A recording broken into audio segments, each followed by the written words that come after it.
Nós estamos de volta com o Jornal Cidade de Notícias. Hoje eu recebo para a primeira participação no quadro previdenciário aqui no Jornal Cidade de Notícias a advogada especialista no assunto, Marcela França. Ela que vem conversar com os nossos telespectadores sobre as novas regras de aposentadoria neste ano de 2025. Você tira suas dúvidas a partir de agora.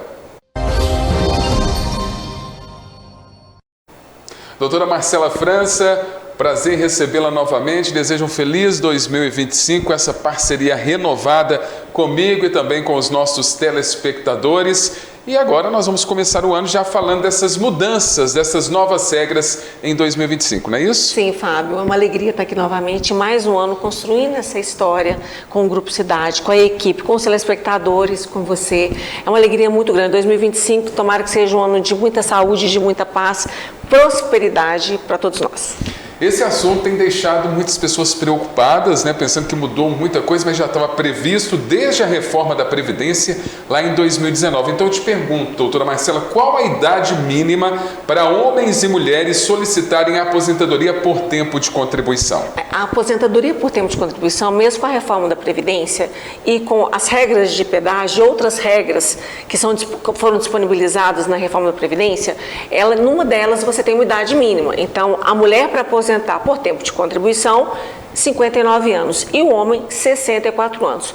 Em 2024, eram 56 anos e meio para a mulher e 63 anos e 6 meses para o homem. Então, houve um acréscimo de 6 meses com a mudança de 2024 para 2025. Agora, com relação ao tempo de contribuição, para homens e para mulheres aposentarem nesse ano, qual que é o tempo de contribuição? Alterou muito, doutor? Então, a aposentadoria por tempo de contribuição, sem falar em pedágio, ela continua sendo 30 anos de contribuição para a mulher e 35 anos para o homem, sem alteração.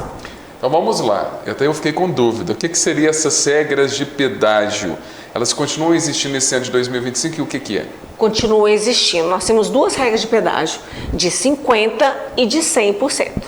E você poderia mencionar para nós então, para os nossos telespectadores, quais seriam essas regras, a de 50% e de 100%, como que funciona? Sim, a regra de 50%, ela não exige uma idade mínima. A pessoa tinha um tempo de contribuição até 13 de novembro de 2019. Aquele tempo que ela faltava para ela aposentar, ela vai ter que contribuir aquele tempo mais 50%, ou seja, metade daquele tempo. Vou dar um exemplo.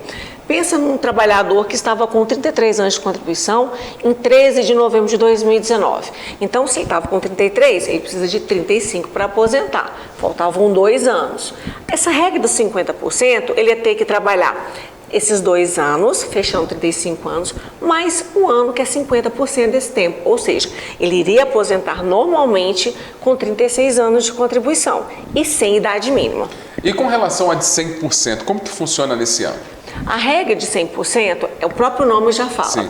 Vou dar um exemplo também. Quando uma pessoa estava para aposentar, vamos pensar numa segurada com 28 anos de contribuição, a mulher precisa de 30 para aposentar, faltavam 2 anos, ela estava com 28, precisava de 30. Então, se é 100%, ela ia ter que contribuir mais 2 anos, ou seja, de 28, ela vai para 32 anos de contribuição. Só que a regra de 100%, ela é melhor porque pode beneficiar no valor do benefício.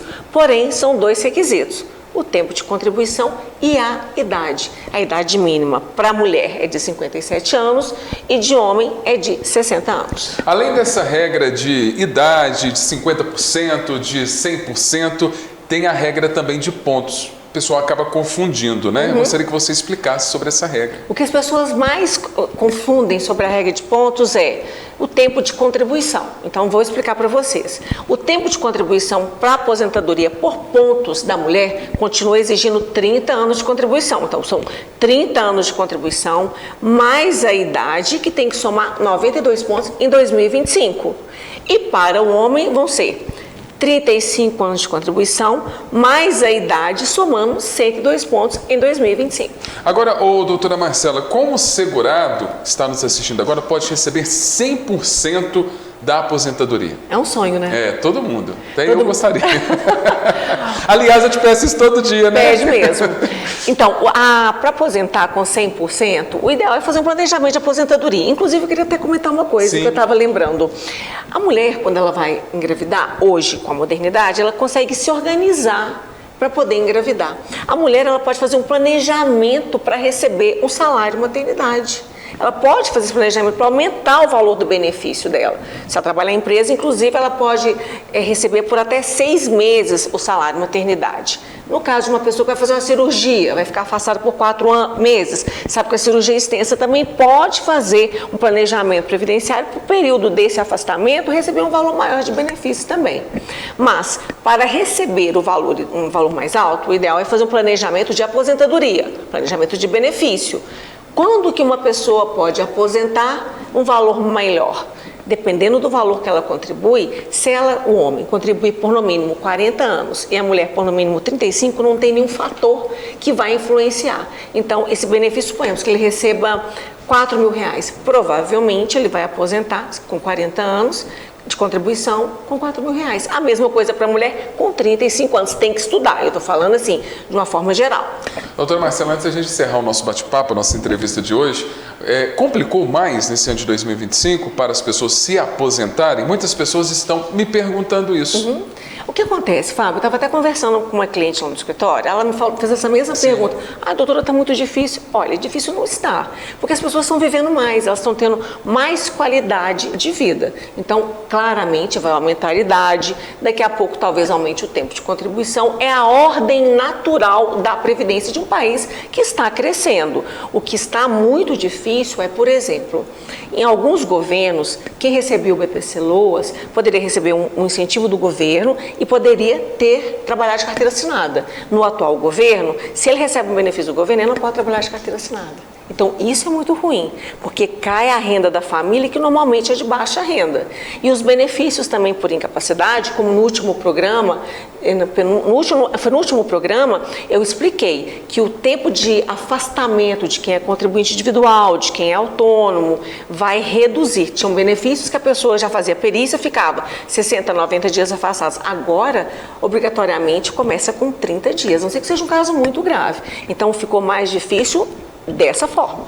E qual que é a mensagem que você deixa para os nossos telespectadores que vão aposentar nesse ano de 2025, além de contar com você? Fábio, uma questão muito séria que me fez pensar nessa situação foi o simulador do INSS, como ele engana. Não pode confiar no simulador do INSS. Posso contar um caso? Nós falamos sobre isso aqui, né, nos programas anteriores, né, que é muito complicado, até por questão do valor a receber, né, doutora? Exatamente. Posso contar esse caso? Sim, então, claro. É de um cliente do escritório, ele me procurou essa semana, ele começou a contribuir em 2001. Agora, em 2020, no final de 2024, ele começou com quadro clínico e ele preenche todos os requisitos para aposentar por invalidez.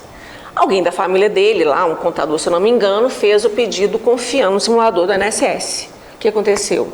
Fez o pedido e o benefício foi negado. Ele me procurou, doutor, meu benefício foi negado e ele tem problema de locomoção. Quando eu fui olhar, o INSS não tem o período contributivo dele, um período de 2001 até 2004.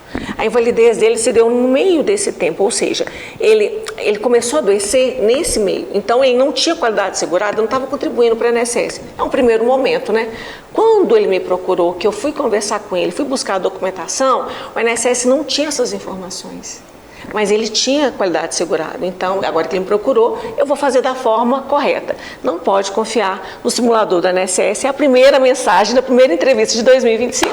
Sempre procure uma advogada, um advogado especialista no direito previdenciário para poder te auxiliar, para fazer os cálculos direitinho, a documentação certinha. Se estiver faltando algo, dá para corrigir, dá para poder entrar também com recurso, né, na justiça, né, doutora? Exatamente. Não confie no simulador do INSS, porque as coisas realmente estão complicando mais, mas com um advogado especialista dá para resolver tudo, né? Sim, Fábio, inclusive foi noticiado nessa semana que 800 mil benefícios por incapacidade serão revistos agora no ano de 2025. Então, quem é aposentado por invalidez, quem está recebendo auxílio-doença, vai ter o benefício revisado. Doutora, foi um prazer recebê-la nessa primeira participação de 2025. Eu te aguardo daqui 15 dias. Muito obrigada, Fábio. Muito obrigada a quem está em casa e quem vai nos assistir depois.